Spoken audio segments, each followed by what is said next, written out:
Today it was pouring really, so I just thought I would share this with you. So this is I'm doing a BUG of Wing Chun, and it was really getting so cold today, and at the same time, as you can see, it was pouring and raining heavily.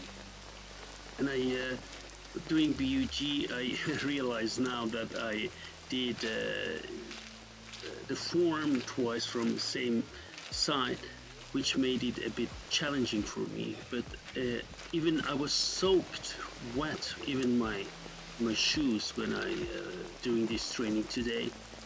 So I did like Kyokushin katas, forms of Wing Chun and kickboxing combinations.